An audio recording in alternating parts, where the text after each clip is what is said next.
All right, what's up, family? Welcome back to Pit Stop Kitchen and Garden. It's your boy P. What I'm gonna do today, part 2 of Tina's birthday extravaganza. I'm gonna make my seafood gumbo. So I'm about to show you guys what it consists of.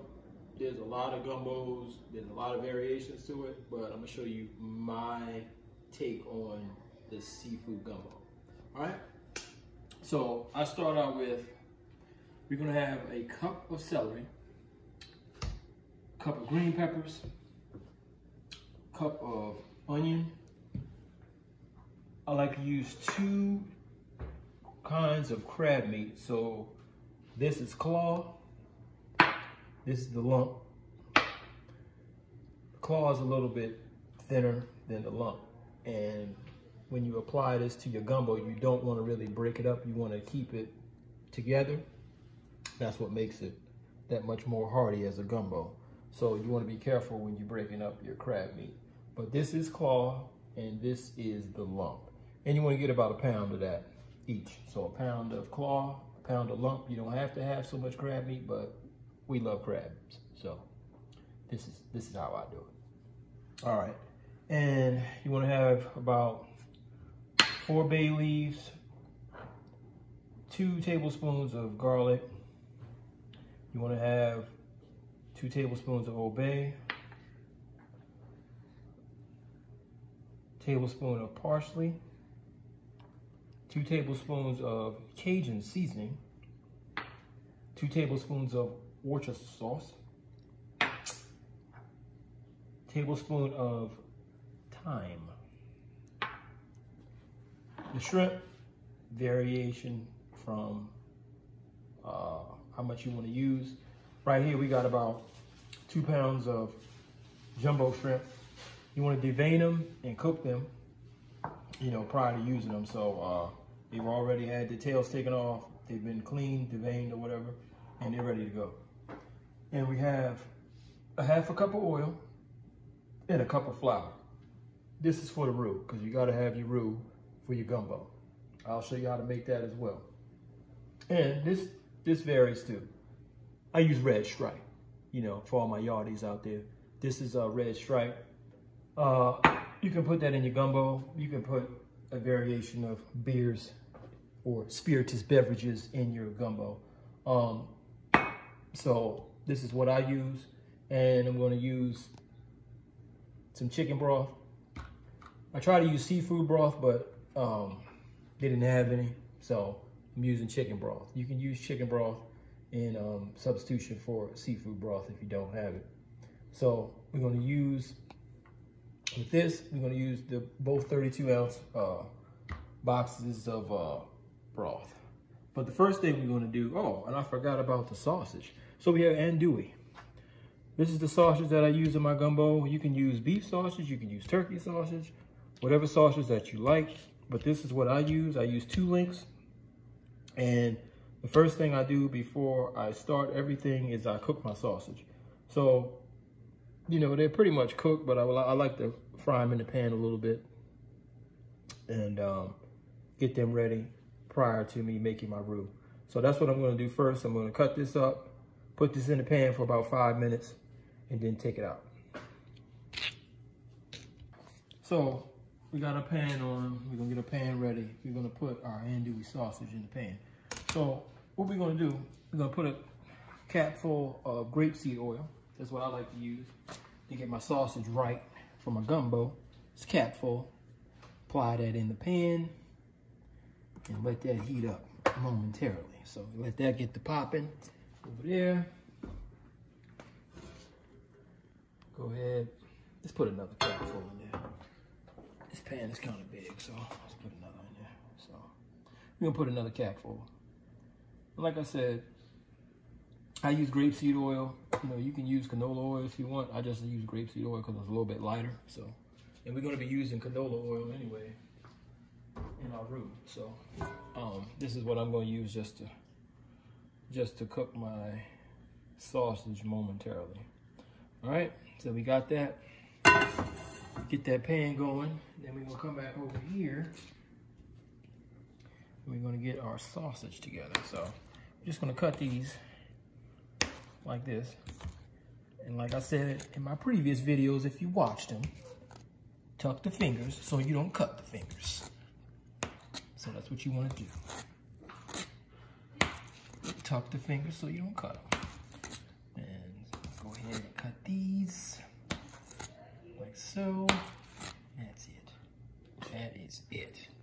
All right. So while we're waiting on our pan to get hot, should be getting hot, we're gonna add our sausage. So we can go ahead and add these in the pan.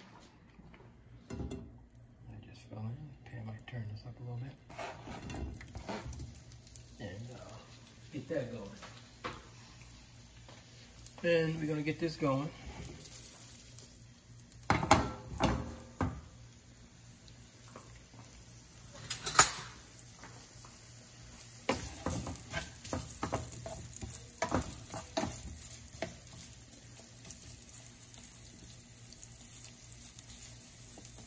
And we just want to cook this so it's brown on each side.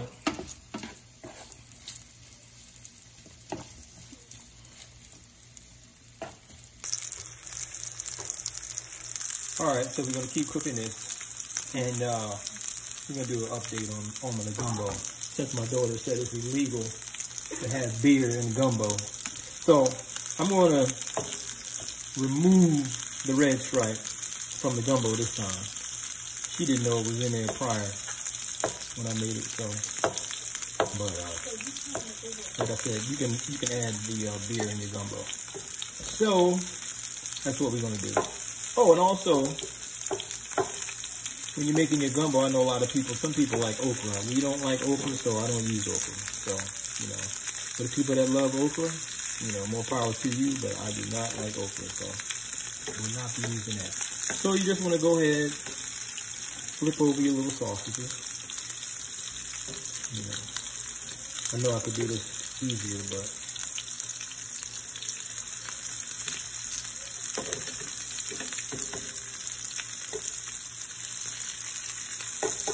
all right. So once your sausages get to a nice little golden brown like this, you can remove them. What I'm going to do is just remove them, put them over here on my little plate, and sit these aside for momentarily.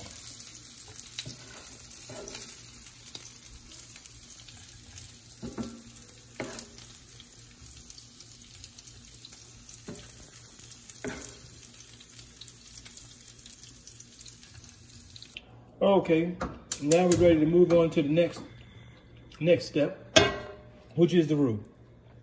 Probably one of the most time-consuming processes doing the gumbo. So the roux is basically, like I said, the half a cup of canola oil, a cup of flour. You want to add that to your pan and you want to stir it consistently until it's like the color of peanut butter.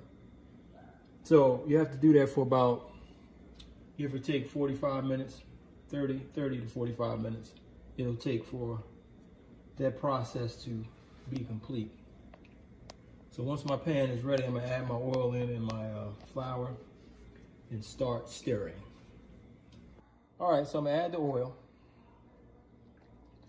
And one important part of this process is turn your fire down. You do not want to burn this roux, because if you burn it, you might as well just throw it out and start all over again, because what's going to happen is your gumbo is going to taste burnt.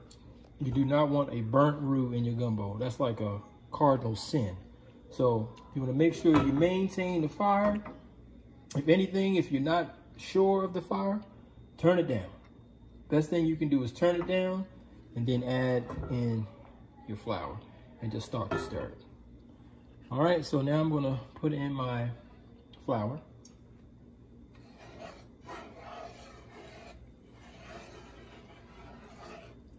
And like I said, this takes a while. So this is one of these things where it's going to take a while for this to do anything. So I'm going to just go ahead and do that, stir it in. And we're going to be doing this for a while. And we'll be back. All right, so like I said, you want to keep stirring this You do not want to leave this pan and let it burn, because if you burn it, like I said, you're gonna have to start the whole process over. And this is probably one of the most painstakingly slow processes during the whole gumbo process. So it's making the roux. But you want to just keep stirring it until it turns a peanut butter color. Once it gets that peanut butter color, then you know it's ready, and then you can go ahead, and then we're going to move on to our pot over there where we're going to make, add our rest of our ingredients. But for right now, this is what we're going to do. All right, guys, so you can see the color of the roux. So we almost there. I mean, you could stop here if you want, but I'm gonna try to keep going. I like it, just a little bit darker. So I'm gonna keep going, and you're doing it right, because it should have kind of like a little bit of like a nutty smell to it. Well, it doesn't really smell nutty, but it's like it has like a little nutty kind of aroma to it. So you're doing it right if it smells like that. If it smells burnt, then you know it's burnt, and you need to go ahead and just start over again. But like I said, take your time. There's no rush with this. You want to do it right the first time, so you don't have to do this again. Because like I said, this takes a long time. So this is one of the longest time-consuming processes, of the gumbo. So I'm gonna stir this up. Probably go another 5 to 10, maybe 5 to 7 minutes. And then we're going to go ahead and move on to the next part. All right, so this is, I don't know if you can really see it, but this is about where you want your roux, as far as the color, to look like and the consistency. So this is about where you want it. So in the meantime, while we got this sitting over here, we're going to put the roux off to the side. We're going to cut up our vegetables and get it ready for our pot. So let's go on over here. We're going to get our celery and green peppers and onions cut up, and then we're gonna start going and putting this stuff in the pot and get this stuff going. And our gumbo it's gonna probably take about an hour, an hour and a half to cook. So we're gonna get all these ingredients in the pot. All right, so we're gonna start cutting on our celery, and make sure you wash this off and get all your vegetables and stuff washed off prior to cutting. So I'm going to cut up my celery, get this cut up real quick, and I'm going to start adding this stuff to the pot. So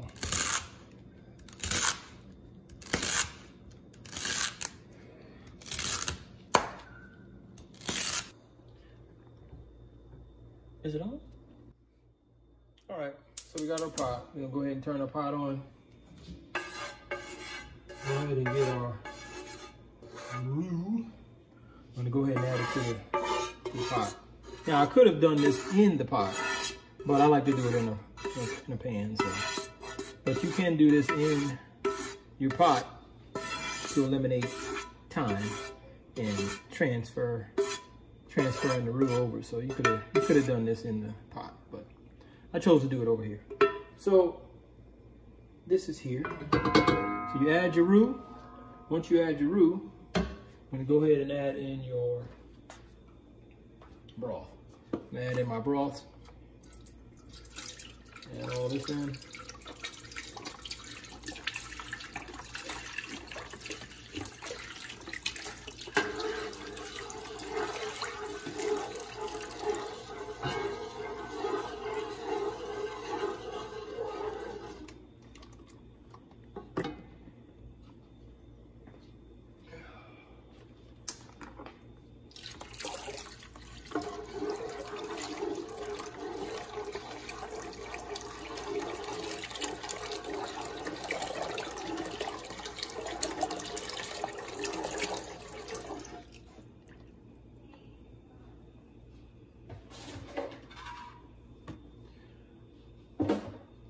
Once you get that in, I'm going to go ahead and add in your celery.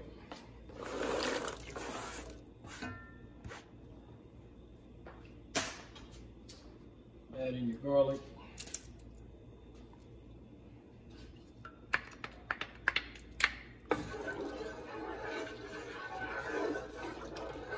Throw all this stuff in. And the roux. start to break up and mix in with the broth momentarily. Right now, broth is still cool, so that's why it looks like that. So you just want to go ahead and stir that in. And I'm going to go back and I'm going to start cutting up my onions and my green peppers and add that in as well. Green peppers, I'm going to go ahead and cut these up.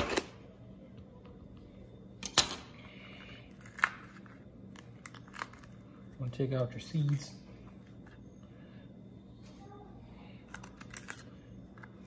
All your little scraps you can add to your compost pile.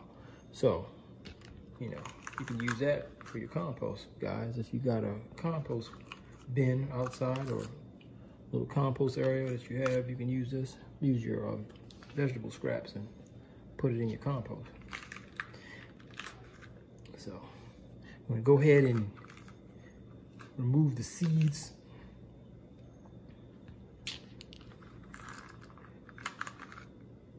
I'm going to remove all this stuff out of it. I'm going to go and rinse out this and come back and cut it up. All right, so we're going to cut up our green peppers.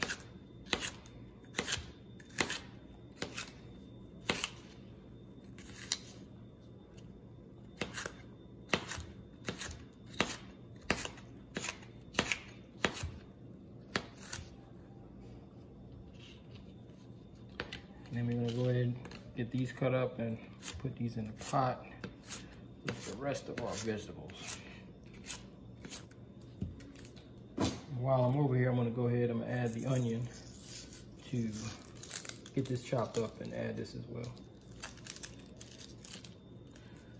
I'm going to go on my scrap pile and get that going.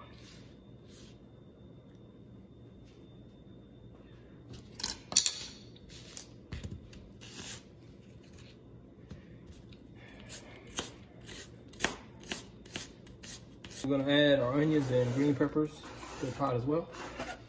I'll let this simmer for a bit, get this cooking.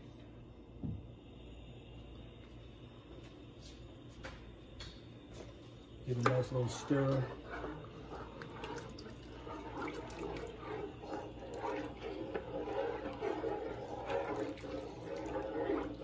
And keep stirring that up for the time being.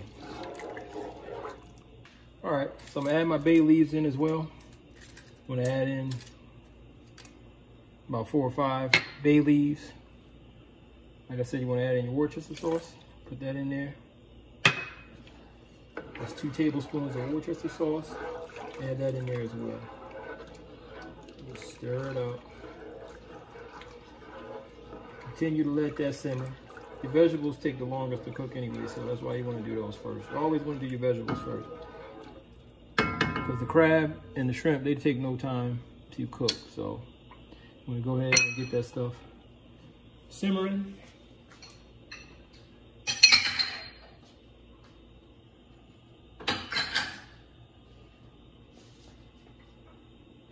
I'm also gonna go ahead and add in my parsley and my thyme. Add all that in, stir it up.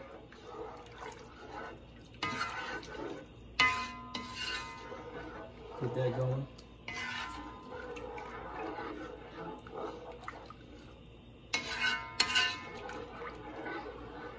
Just stir it up.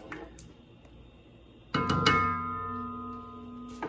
gonna add in my Cajun seasoning as well.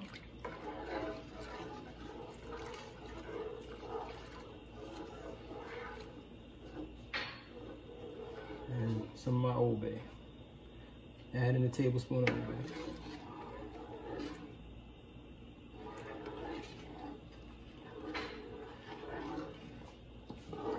Let this cook. Just keep stirring that up. We'll go ahead and add in my sausage. Put that in the pot as well.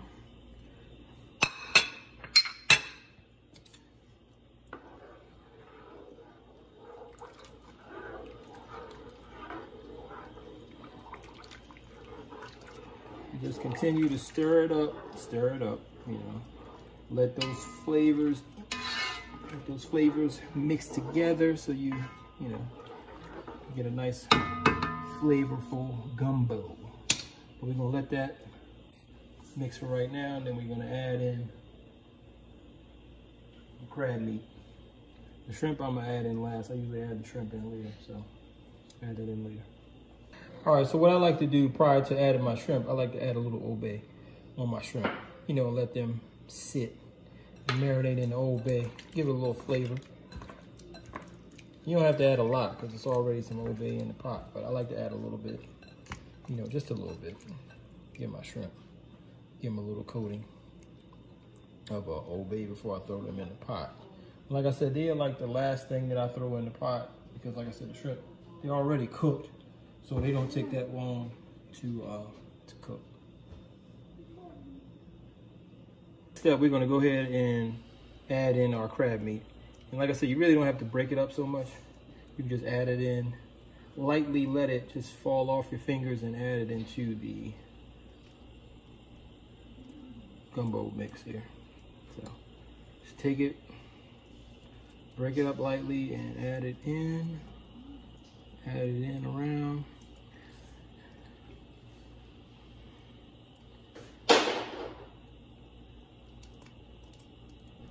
And just spread it around. I mean, once you can stir it up and add it in there too, so. But I try not to break up the crab meat.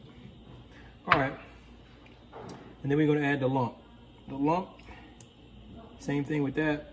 Try to not break up the chunks. Add that in. So just lightly break it up. Add that in.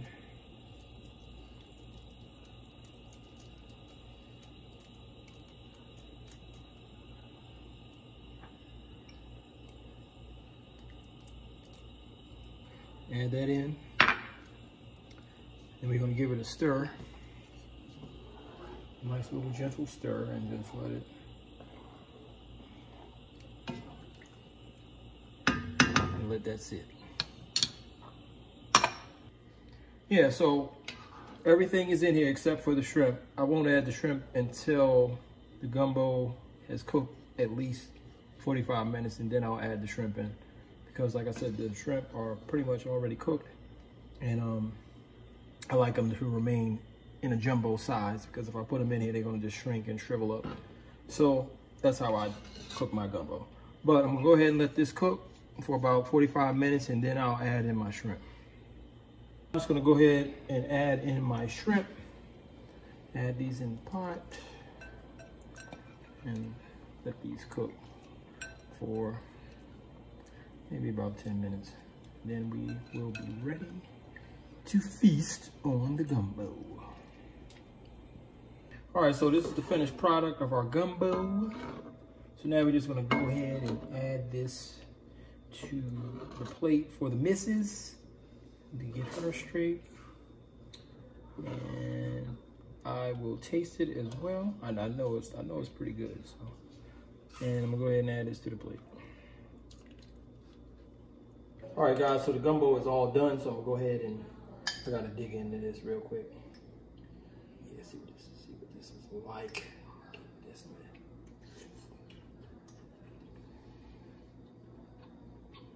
Yeah. Mm-hmm. Yeah. It's on point. But if you like the channel, if you like what happened today, like I said, this is part 2 of my wife's birthday extravaganza weekend. You know, like, subscribe, you know, leave us any comments, any suggestions that you might have for the channel or for a menu. Let me know. And thanks for checking us out today. And peace.